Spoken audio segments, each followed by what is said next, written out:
Ambleside Online is a beautiful curriculum, but let's be real, it's not exactly open and go. In today's video, I am showing you how I'm able to simplify our planning process and make it feel somewhat open and go.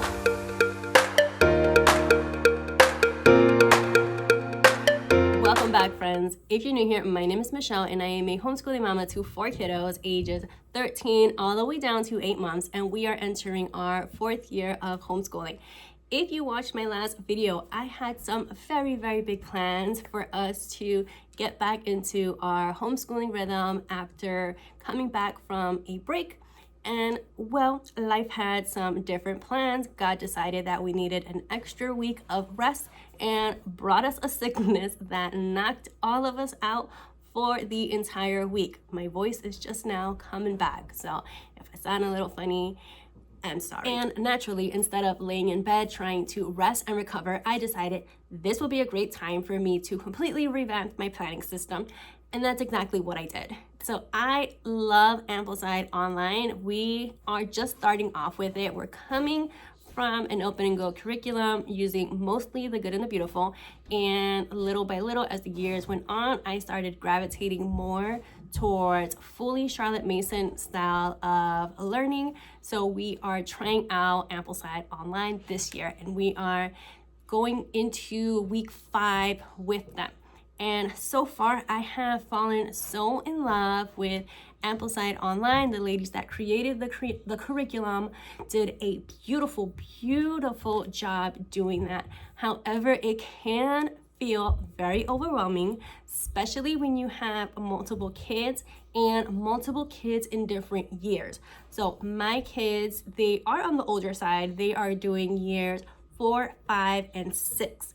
Now with my year 4, I am still reading a lot of the readings with him just because this is his first year doing it. So he's more than capable of reading it on his own, but since we're still learning, since we're still getting the hang of using Ambleside, we are starting off reading it together, and maybe next term I'll let him do the majority of the readings on his own. But for now, we're doing those together.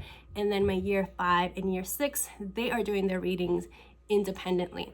And then there's also the riches and copywork, and it can be a lot to keep track of. So I wanted to create something that can be somewhat open and go for situations like this where I am out for the counts. When I am sick and I can't be right by their sides helping them out, they're able to pick their things up and run right along with their homeschool day. So I wanted to create a system that we can just pick it up and run with it. So here is what I have. And a lot of these things I did get from the Ambleside Online Facebook group. I will link that below. So in my last video, I showed you guys the checklist that I created for my kids.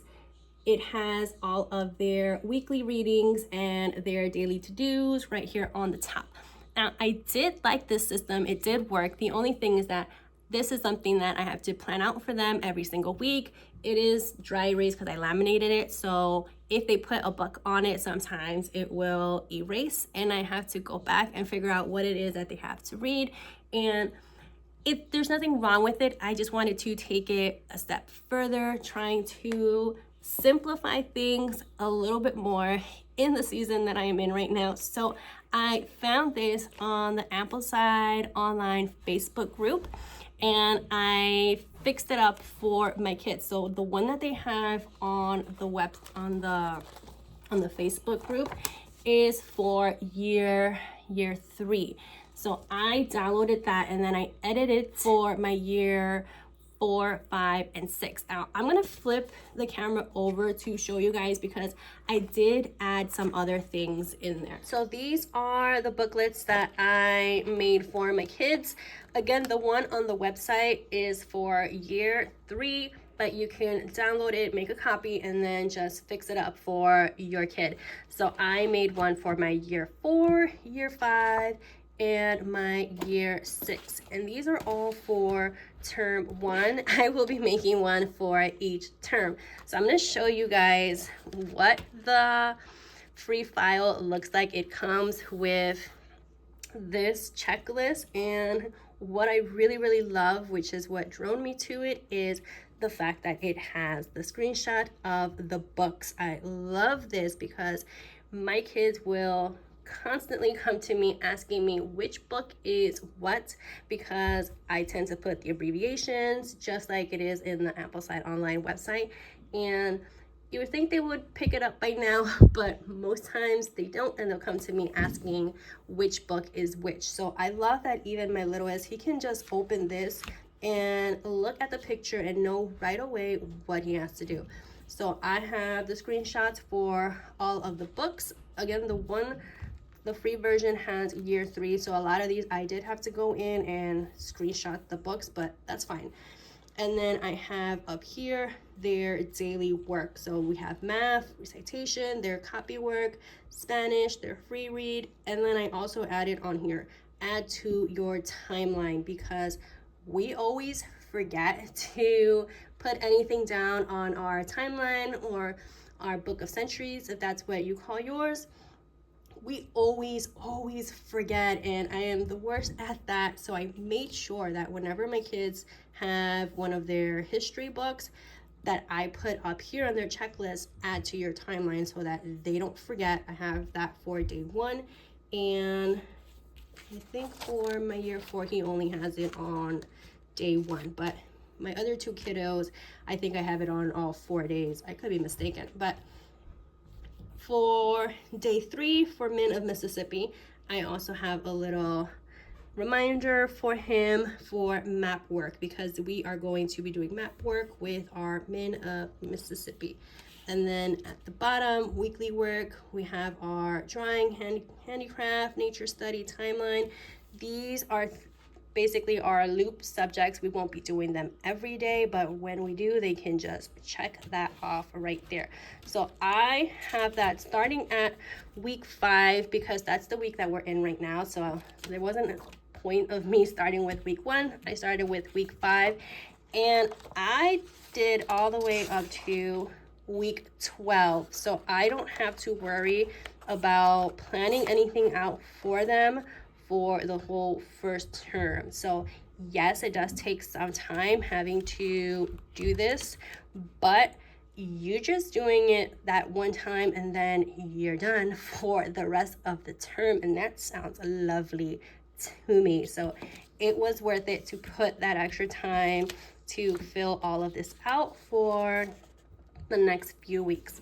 Now these are the things that I added. So for the cover, I changed up the picture and I put an artwork with our artists for this term, and all 3 of them have a different picture, so that we can spend 1 week looking at one, talking about it, and then we can just go to their book and spend another week on another one. So I'm kind of just killing 2 birds with 1 stone by having that there for them. And then I also have our recitation in here too. I decided that we're all going to be doing the same recitation for this term, and this week we are doing Joshua 24, 14, 15. So they are all going to be trying to memorize this verse and reciting it in the morning. And I also have these 2 poems in here for them to memorize from Emily Dickinson. We are doing Macbeth this term, so I have this map in here for them, which was also free on their Facebook group. And I added in 2 maps for each of them. So for my year 4, I added in the maps from Min of Mississippi. That's one that has everything already filled out, and then a blank one for him to work on. And I also want them to work on their multiplication this term. So I made sure that I added that in there too, so that they can practice them. All three of them have this in here because we all need to work on that. And then it goes into their weekly checklist. So what I am planning on doing is that every term I'm going to add things in here that I feel they need some extra work on. So like for example, I have that multiplication table in there, and I plan on adding some more things like that as well. But that's what I have so far for them to make our day feel a little more open and go. So I know that everyone does their copy work a little bit differently. Some people like to pull passages from the readings. I was having my kids copy some Bible verses in the morning, or sometimes I would have them copy our little jingle from our phonics program. But in the season that I am in right now and the space that I am in, I tend to forget a lot of things, and copy work sometimes was one of those things that was pushed to the side. So I wanted to get something that would take a little bit of the load off of my shoulder. So I did go ahead and just purchase some copy workbooks off of Amazon. I think these were $6-7. I'm not 100% sure, but I will link it below in case anyone else is interested in these.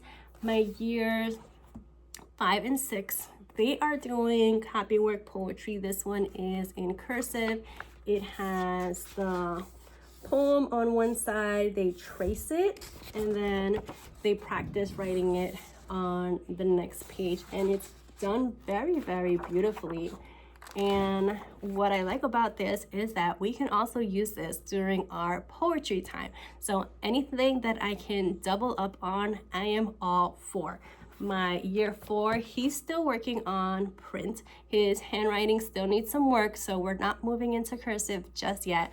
So he is doing quotes from famous Americans, words of wisdom from USA history. So this is also a good one. The only thing that I am not a huge fan of is that this one doesn't have the dotted letters for him to trace before he practices on the other side. But that's a very small thing, and I'm okay with what we got so far. So he's going to be doing this one, and then I also got them these narration books from Amazon as well for them to do their written narrations. Another thing that I did to make sure that things run as smoothly as possible is to make sure that all of their books for their readings for that week are accessible to them. So we had all of our books upstairs in our attic. We have our school room that we honestly never use. It's so hot up there right now, so nobody goes up there. So what I did was I go up there and I look at what books they're going to be reading for that week. I pulled them all out and I put them in our living room. That way it's right there in front of them. They like to do their schoolwork either on the couch or in the kitchen table, so they can easily grab it from the living room and take it to where they need to go. So that's number 1. And then number 2 is making sure that I have all of our morning time things accessible as well, and I have it in this little basket. We have our Fix It Grammar, our Bible curriculum, our hymns, our Shakespeare because we're doing Macbeth. I have our book of poems, and then I have our read aloud, and we are doing the Night War for our read aloud right now, along with Hatchet. So now that I have their term booklets printed out, what exactly do I even plan out in my planner? I'm going to flip you guys over and give you a little peek at what I have in my planner so far. As I shared earlier, I'm currently using our Rooted and Thriving Homeschool Planner to plan out our homeschool year. I always start off with our monthly overview. I pull up their readings, their required readings, and then I jot down everything that they're going to be reading for that month for each of my kiddos. So this is for my daughter and then for my 2 boys. And this is just for myself. This is a visual for me to know essentially what it is that I need to pre-read for that month. So for my year 4, we will be reading all of this together. So typically I won't pre-read any of this since I'm already going to be reading it out loud with him. And then for my older 2, I will try to get through as many of them as I can. There are some that I know for sure I have to pre-read because I will look at Ambleside Online's website, and they're very good at adding little footnotes, letting you know, like a little heads up, hey, you might want to read this ahead of time. So I'll make a note of that. This one happens to be one, so I added that little star just in case I don't get to any of the other ones. I have to for sure read that one, so I have that little note on there for myself. So this is all of the pre-readings for that month, and then at the top is where I brains up anything else that we're going to be doing for the month of July. So geography, we are going to be starting with Mississippi. So we plan on doing geography a little bit different. We are going to be doing it family style.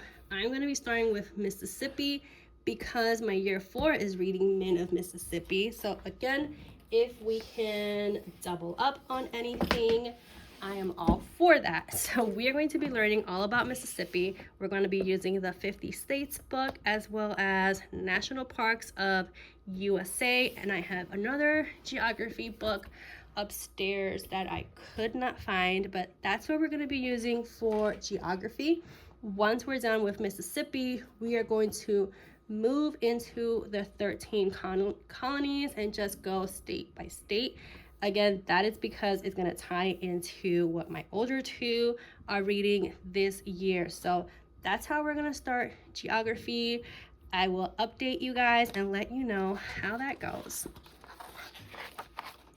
So for the actual lesson plan, so what I do, this is just essentially a record keeping for me because they already have their checklist on here. So what I do now is I'll just open this up and jot down their readings into my planner, and I will just check it at the end of the day if they got through that reading or not. So I mainly have their section for record keeping, and then I plan out our riches down here and our morning time up here. We are going to be doing our riches in a loop. We're doing Shakespeare, geography, and art. So I am looping those 3. And as I said earlier, we are doing Joshua 24 for their recitation. So that is what my weekly layout looks like. As you can see, I'm able to fit all 4 of my kids. What I do is I break the subjects up on this side. We have our history, science, geography. I put together literature and our riches. I put their readings, and then I just differentiate by using a different color for each child. So I have a blue for my oldest boy, green for my little guy, and then my daughter is in pink. And anything we're doing together as a family is in orange. And what I love is that I'm also able to have my personal schedule on here as well to keep track of any doctor's appointment. For example, Monday we have a doctor's appointment. I have to fill out my meal plan here in just a bit. We have our grocery list, and I love that everything is just in one space. I hope you found this helpful and that you're able to implement some of these things to help make your homeschool run a little bit smoother. Let me know in the comments what type of routine or system do you use to help streamline things a little bit to keep things flowing and going as smoothly as possible. Let me know down in the description. If you're new here as well, go ahead and just introduce yourself. I love to start conversations in the comment section. And if you have not done so already, don't forget to like and subscribe. Again, it helps grow our channel and it's a great way to help us stay connected. Make sure you hit the notification so that you don't miss any of our videos. I try to get at least one video uploaded weekly. Again, thank you so much for being here, friends, and until next time, bye everyone.